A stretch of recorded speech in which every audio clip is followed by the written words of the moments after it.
Emotion feel हो रहा है, बड़ा स्ट्रॉन्ग इमोशन है, लेकिन उसे नाम क्या दिया जा सकता है वो समझ सा नहीं आ रहा है। आप ही बताइए उसे क्या बोलेंगे जब आप खूब फ्रस्ट्रेटेड भी हों और उस चीज से ऑस्ट्रक भी हों, खफा भी हों थोड़े, लेकिन कुछ चीजों पर फिदा भी हों।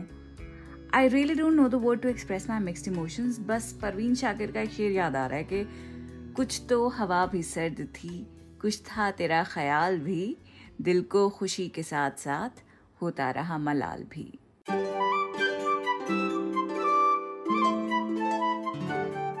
द क्विंट पे शुरू हो चुका है उर्दू नामा। मैं हूँ फबीहा सैयद। आज संजय लीला भंसाली की सीरीज हीरा मंडी की हम बात करने वाले हैं। उसमें इस्तेमाल की गई जो उर्दू है उस पे हम बात करेंगे। एक तो बेहद खुशी है मुझे कि इतना खूबसूरत मौजू उन्होंने चुना है सीरीज बनाने का। मनीषा कोइराला दिखी हैं स्क्रीन पर after a long time. Then you have Richa Chadha, Sonakshi Sinha, Heera Mandi. इन सारे इंग्रेडिएंट्स को लेकर बना दी गई है और बहुत जबरदस्त ग्रैंड लेवल पे बनाई गई है। लेकिन इस एक्साइटमेंट के बाद इस बाल नोचने वाला, दीवारों पे हाथ पटक पटक के चीख कर गुस्सा करने वाला मलाल भी हो रहा है कि हीरा मंडी बनाते हुए एक्टर्स के लिए एक छोटी सी उर्दू स्पीकिंग वर्कशॉप क्यों नहीं करवाई। वाई? चलिए वर्कशॉप भी छोड़िए, सेट पर किसी उर्दू एक्सपर्ट को बिठाई देते तलफ्फुज दुरुस्त करने के लिए। ऐसा क्यों नहीं किया है? एक्टर्स निकाह को निकाह बोल रहे हैं, खैर को खैर बोल रहे हैं। And we are talking about a culture जहां उर्दू अदब का सेंटर हुआ करता था। पाकिस्तान की Heera Mandi art and culture का सेंटर हुआ करता था। सीरीज की अगर हम बात करें तो बहुत ही खूबसूरत सेट्स हैं। संजय लीला भंसाली का जो ट्रेडमार्क होता है ना, his opulent visual style, intricate story telling, musical scores एक से बढ़कर एक। बेसिकली हिस्टोरिकल थीम्स को किस तरह से वो इमोशनल नैरेटिव्स के साथ बुनते हैं, and the whole cinematic experience is quite immersive. And it's about Bhansali only that you can say that he's not just a filmmaker but he's also an artist. And of course it's larger than life that leaves a lasting impact on audiences. तो ये larger than life Heera Mandi जो बना दी गई है उसमें historical inaccuracies बेपनाह हैं, भरी पड़ी हैं। उसको अगर आप किनारे भी कर दें, अगर आप उसकी तरफ तवज्जो भी ना करें, तब भी सिर्फ बेयर मिनिमम भी अगर हम देखेंगे तो वो है उर्दू। जिस तरह से उर्दू में बातचीत की गई है सीरीज के अंदर, उर्दू का इस्तेमाल है बहुत ज्यादा, उर्दू के डायलॉग्स हैं जनाब, और नुक्ते तो ऐसे जगहों पर ऐसे यूं ही बिखरे पड़े हैं जो ना निगले जा रहे हैं ना उगले जा रहे हैं। और जबान की समझ रखने वाली जो डिसर्निंग ऑडियंस है उसके कानों को तो जाहिर सी बात है बहुत खटकेंगे। इसीलिए आज के पॉडकास्ट में रैंट भी थी, वो थोड़ी सी मैंने एडिट की है, काटी है, क्योंकि एक मास्टरपीस बनते बनते रह गया है, उसका मलाल ज्यादा है। इसीलिए सिर्फ एक लफ्ज की हम बात नहीं करेंगे बल्कि कई वर्ड्स की बात करेंगे हम, वो वर्ड जिनका संजय लीला भंसाली की हीरा मंडी में कत्ल कर दिया गया है।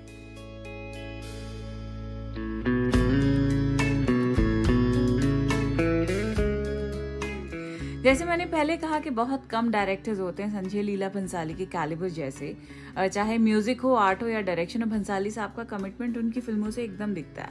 अब उनकी फिल्मों में जो हिस्टोरिकल ऊंच नीच हो जाती है ना, कुछ समझ नहीं आता है कि अच्छी चीज को आप अप्रिशिएट करना चाहते हैं लेकिन एक जो फैक्चुअल इनएक्यूरेसी है उसको आप कैसे जस्टिफाई करेंगे, वो निगली नहीं जाती है फिर। अब हीरा मंडी की आप मिसाल ले लीजिए। लाहौर में अब भी बहुत पंजाबी बोली जाती है, लेकिन हाँ, क्योंकि उर्दू अदब और लिटरेचर का सेंटर हुआ करता था हीरा मंडी, इस फैक्ट पे कॉम्प्रोमाइज कर सकते हैं कि ठीक है पंजाबी नहीं दिखाई गई है, सिर्फ 3 लोग बोल रहे हैं सीरीज के अंदर पंजाबी। जो मलिका जान है, the character that is played by Manisha Koirala, उनकी 2 मेड्स होती हैं Satto and Fatto, they are talking in Punjabi. उनका ड्राइवर होता है बल्ली, वो पंजाबी में बात कर रहा होता है, लेकिन उनकी पंजाबी सुनकर भी बड़ी फोर्स्ड लग रही थी। एक नेचुरल फ्लो आता है ना पंजाबी का। किस तरह बताऊं? एक कंटेंट क्रिएटर है from Canada, her name is Amreen Gill, so I follow her, bhangra Licious करके उसका हैंडल है। तो वे शी स्पीक्स पंजाबी, ऐसा लगता है कि कुछ शहद सा कानों में घुल रहा है। जो मतलब प्रॉपर पंजाबी होती है ना, वो बोलती है।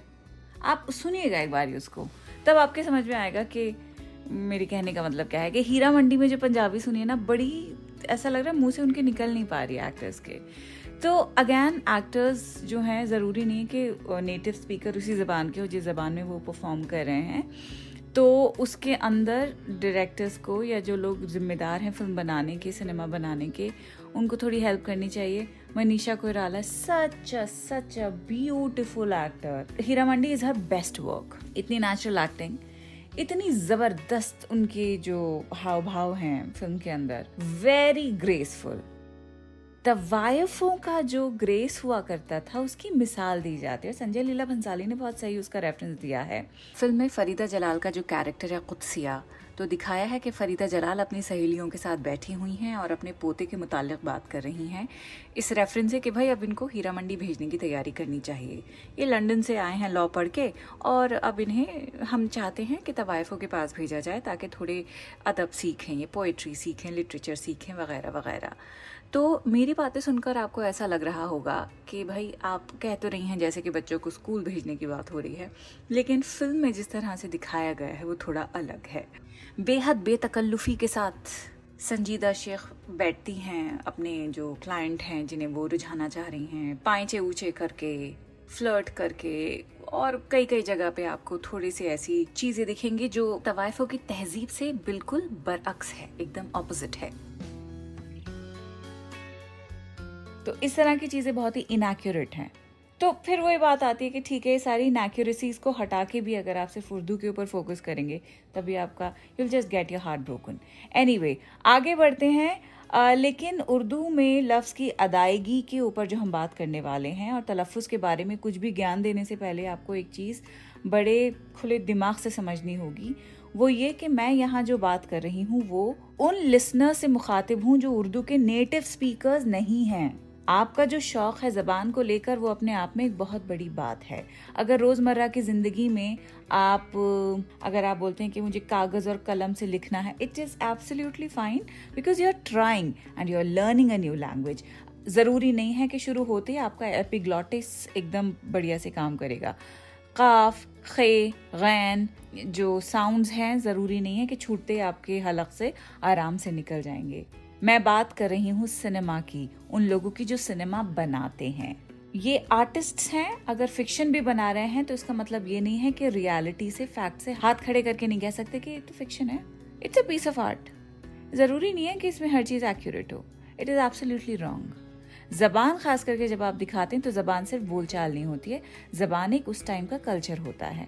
बट अगैन यहाँ पे हमने पहले ही तय कर लिया है कि हम और दूसरी जो पेचीदगियाँ हैं उनमें नहीं जाएंगे, हम सिर्फ ज़बान पे फोकस करेंगे. तो ज़बान पे हम फोकस करते हैं.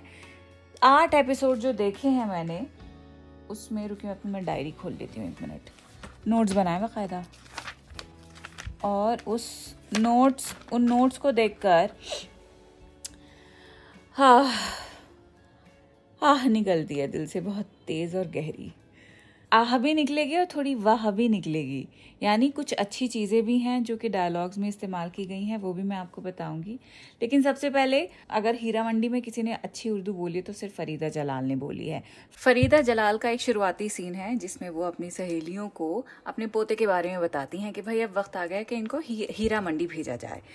वो एक लाइन है जिसमें वो कहती हैं कि हीरा मंडी में अदब, शाइस्तगी, नफासत, इश्क सिखाते हैं.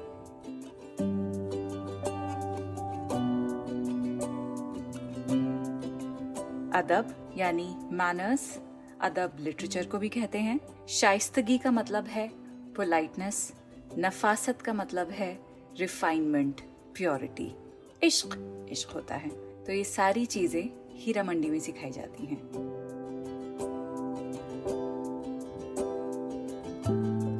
एक चीज जो मुझे थोड़ी अटपटी लगी, फरीदा जलाल के ही लाइंस थी, बहुत ही इनअप्रोप्रिएट लगा मुझे. तो कुत्सिया अपने ग्रैंडसन ताजदार को, जो कि लंदन से लॉ की पढ़ाई करके आ रहे हैं, वो जीने पे से उतर रहे हैं. वो आके कुत्सिया के पास बैठते हैं, अपनी दादी के पास, और नाम से उनको एड्रेस करते हैं कुत्सिया कहकर. फरीदा जलाल के आसपास उनकी सहेलियां बैठी हुई हैं. एंड शी सेज के अल्लाह मर्द को ऐसा हुस्न दे तो औरत को हया ना दे. She is talking about her grandson.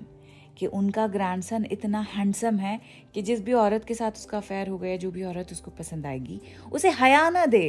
बहुत इनअप्रोप्रिएट लाइन थी ये। लाइन उनकी कोई सहेली बोल सकती थी, पर दादी नहीं बोल सकती थी अपने बच्चे के लिए। तो ये एक चीज मुझे थोड़ी खटकी।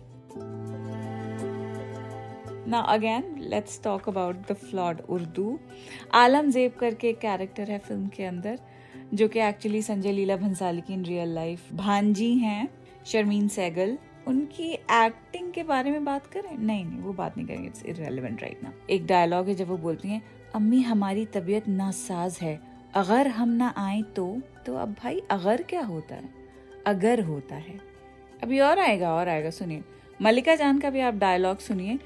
वो फिर कहती हैं कि आज की दावत में नियाजी साहब ही अपना कलाम पेश कर रहे हैं। And she was trying to say कि अगर तुम नहीं आओगी you'll miss something nice। तो कलाम होता है, कलाम तो कुछ नहीं होता, कलम जरूर होता। कलम यानी लिखने वाला, पेन जिसे कहते हैं। कलाम वो होता है जो बॉडी ऑफ वर्क होता है, जैसे गालिब का कलाम है, इकबाल का कलाम है, फलाने शायर का कलाम है। फिर एक चीज जो बहुत ही अजीब लगी वो थी जब आलमजेब, जो मनीषा कोइराला यानी मल्लिका जान की सबसे छोटी बेटी होती है, वो अपनी बहन के साथ किताबें खरीदने जाती है। किसकी किताबें? बेसिकली पोएट्री की, उर्दू पोएट्री की किताबें। अब वहां जाके दुकान में ये कहती हैं कि मुझे शायरी की किताबें चाहिए। भाई आप एक ज़ौक़ रखने वाली, शौक रखने वाली, खुद को शायरा कहने वाली औरत हैं। कोई भी इंसान जिसे सिनेमा का शौक होगा या म्यूजिक का शौक होगा, वो रिकॉर्ड्स की दुकान पे जाके ये नहीं कहेगा कि मुझे फिल्मों के रिकॉर्ड्स चाहिए या मुझे गानों के रिकॉर्ड्स चाहिए। पहला सवाल ये होगा किसके? अगर वो ये कहती कि मुझे गालिब की गज़लें चाहिए या मुझे मोमिन खान मोमिन की गज़लें चाहिए या मुझे किसी फलाने शायर का कलाम चाहिए, तो बहुत रियल लगता। फिर जब आलमजेब घर पे आ जाती हैं तो उनकी एक मेड होती है, उसका नाम होता है सायमा। वो पूछती है आलम से कि कहीं वो मुशायरे वाले जनाब का ख्याल तो नहीं आपको? आप कहाँ खोई हुई हैं? कहीं इश्क तो नहीं हो गया आपको? तो ख्याल नहीं होता, ख्याल होता है। इश्क नहीं होता, इश्क होता है। कानों को और झंझोड़ने वाला एक डायलॉग है जो कि मल्लिका जान कहती हैं कि एक वक्त था जब नवाब हमारे दर्द पर वाह करे ना करें, हमारे मुजरे पर वाह जरूर करते थे। वक्त जो कि वक्त होता है काफ के साथ, उसे ख कर दिया। सो वक्त बोला इन्होंने, करे ना करे को इन्होंने करे ना करे कर दिया। जहाँ नुक्ता नहीं लगना वहां भी लगा दिया। फिर फरीदन का एक कैरेक्टर है सोनाक्षी सिन्हा, बहुत जबरदस्त खूबसूरत लगी हैं इसमें। मनीषा कोइराला भी बहुत खूबसूरत लगी हैं, लेकिन वही नुक्तों ने काम बिगाड़ दिया है। तो फरीदन का एक डायलॉग है कि किसी फलाने सत्तन मियाँ की बात हो रही थी कि सत्तन मियाँ उनकी तो हर औलाद की शक्ल ही अलग थी। शक्ल की बात हो रही, फेस की बात, उन्होंने शक्ल बना दिया। फिर मल्लिका जान का ही एक और डायलॉग है, कहती हैं कि अब तक इस किताब में न जाने कितनों ने दस्तखत छोड़े होंगे। दस्तखत, सिग्नेचर। किसी को ताना मार रही थी कि पता नहीं आप कितनों के साथ होकर आई हैं यहाँ पे। So it's just a way of saying कि you've been with a lot of men and you're not a virgin। तो अब तक इस किताब में न जाने कितनों ने दस्तखत छोड़े होंगे। अच्छा खासा डायलॉग जो कि बिल्कुल फीका पड़ गया। फिर एक लफ्ज है कद्रदान, जिसे कद्र हो उसको बार बार कहा गया है खदरदान, खदरदान, खदरदान। क्विट इंडिया मूवमेंट दिखाया गया है और इनकलाब जिंदाबाद के खूब नारे लगाए गए हैं। अगर इनकलाब जिंदाबाद होता तो बड़ा अच्छा लगता, लेकिन नारे क्या लगे हैं? इनकलाब जिंदाबाद। तो इनकलाब ने सारा मामला चौपट कर दिया। फिर फरदीन खान का ही एक सीन है फरीदन के साथ। फरदीन खान के कैरेक्टर का नाम है वली, फरीदन है सोनाक्षी सिन्हा। तो वली और फरीदन के बीच का ये डायलॉग है कि उनमें से कोई एक बोलता है कि अंग्रेज इस मुल्क से कभी नहीं जाएंगे, तो दूसरा पलट के कहता है यकीनन जाएंगे। यकीनन, यकीन के साथ कोई बात कही जाए तो यकीनन बोलते हैं, यकीनन नहीं कहा जाता। फिर सबसे ज्यादा जो मुझे चौंकाने वाला एक्टर जिसने एक बहुत ही गलत लाइन पढ़ी, गलत तलफ़ुज़ के साथ, वो है शेखर सुमन। जुल्फ़िकार इनका नाम है सीरीज़ के अंदर और हर कोई इनको जुल्फ़िकार जुल्फ़िकार बोले जा रहा है। जुल्फ़िकार मेरे वालिद का भी नाम था, तो इसलिए मुझे सुन के बहुत बुरा लगा। तो खैर शेखर सुमन जुल्फ़िकार साहब जो बनते हैं इसमें, उनका एक डायलॉग है कि कांच की गुड़िया से जब हाथ कटने लगे तो उसे फेंकना पड़ता है। गुड़िया को गुड़िया बोल दिया, मैंने बहुत गौर से सुना, बार बार प्ले करके सुना कि हो सकता है मैंने गलत सुना हो, लेकिन वो गुड़िया ही बोल रहे थे। ज्यादा जमा के नहीं, लेकिन फ्लो में उनके गुड़िया निकल गया। खैर, ये जो थोड़े बहुत ब्लंडर्स, बहुत ज्यादा ब्लंडर्स जो हुए हैं, उनके अलावा कुछ बहुत अच्छे डायलॉग्स भी हैं। मसलन एक लाइन है कि दिखने में पान और चबाने में मिर्ची हैं आप। फिर फरीदन का डायलॉग है कि आपने हमें भेजा नहीं था, बेचा था। और जो रिबेल्स का ग्रुप है उसमें भी एक बड़ा अच्छा डायलॉग है कि मिट्टी की लड़ाई मिट्टी में उतरकर की जाती है। और मलिका जान का एक बहुत प्यारा डायलॉग है, लेकिन वो ये क और ख में बहुत ऊंच नीच हो गई। ये डायलॉग फिर भी अच्छा लगा तो मैंने लिख लिया कि अब तक बेटा खोने का गम था, अब बेटे के होने का गम रहेगा। नहीं, इसका आपको मैं बैकग्राउंड नहीं बताऊंगी। सो नो स्पॉयलर्स, मैंने आपको सारे ऊपर से ही जो खामियां थी वो बता दी हैं। आप अब भी जाके हीरा मंडी आराम से देख सकते हैं और एंजॉय कर सकते हैं। लेकिन हाँ, ये एक चीज़ हमेशा याद रखिए आप कि जब भी आप सिनेमा कोई देखें, उसे अप्रिशिएट करने का एक थंब रूल ये होता है कि वो हकीकत से कितने परे है या कितने करीब है। फिक्शन को ये कह के आंखें बंद नहीं की जा सकती हैं कि फिक्शन है। फिक्शन भी तो किसी हकीकत से निकल के आई है।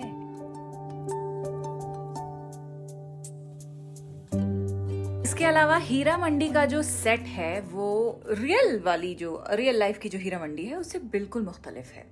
तो वही बात है, संजय लीला भंसाली की आप फिल्म देखने जा रहे हैं तो उसमें रियलिटी कहाँ है वो ढूंढने मत जाइएगा, फैक्ट्स कहाँ है वो ढूंढने मत जाइएगा। सवाल कीजिएगा, लेकिन अगर आपको इसके जवाब ना मिले तो उदास मत होइएगा, क्योंकि उदास करने के लिए, आपको थोड़ा डिसअपॉइंट करने के लिए ये नुक्ते ही जो जगह जगह लगे हुए हैं हीरा मंडी में, वही काफी हैं। खैर, नेटफ्लिक्स की सीरीज के बारे में मुझे जितना कहना था मैंने कह दिया, बस अब आते हैं जो आपको कहना है उस पर। हम उर्दू नामा में हर एपिसोड में आपके लिखे हुए जो अशार हैं उन्हें शामिल करने की पूरी कोशिश करते हैं। तरन्नुम में अगर आप कहते हैं वो अशार, वो भी कर लेते हैं, और अगर आप हमें लिख के भेजते हैं तो वो मैं खुद पढ़ लेती हूँ।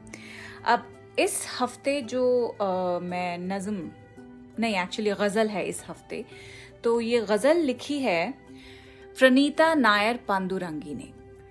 इस गज़ल का कोई उन्वान नहीं है, लेकिन बहुत ही आसान ज़बान में है और बहुत ही खूबसूरत इन्होंने लिखी है। आरज़ू की बात कर रही हैं कि आ गई है जिंदगी में बिन बुलाई आरज़ू, ख्वाब जिसका था कभी से बावरी सी आरज़ू। आसमां ये खिल उठा है, रोशनी है चांद की, चांद को उकसा रही है चांदनी सी आरज़ू। वक्त ने वादा किया था खिल उठेगी जिंदगी, खिल उठी है पंख जैसी एक गुलाबी आरज़ू। रूह का कोई पता हो तो बताना भी जरा, कैद थी वो अब रिहा है एक रूहानी आरज़ू। बहुत खूब, बहुत बढ़िया लिखा है।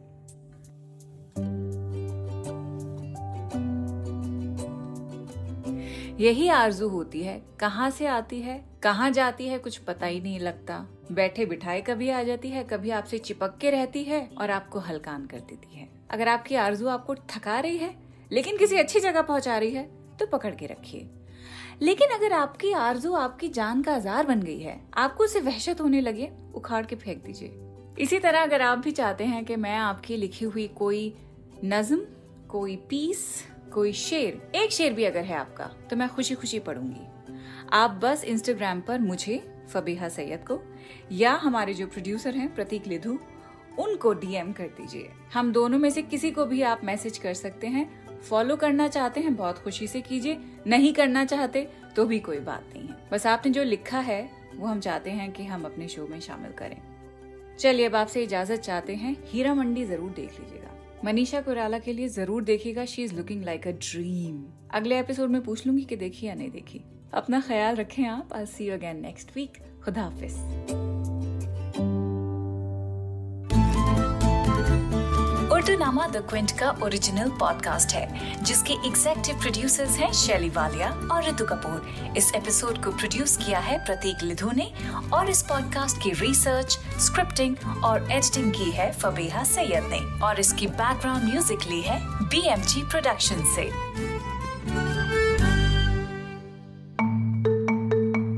आप सुन रहे थे द क्विंट का पॉडकास्ट।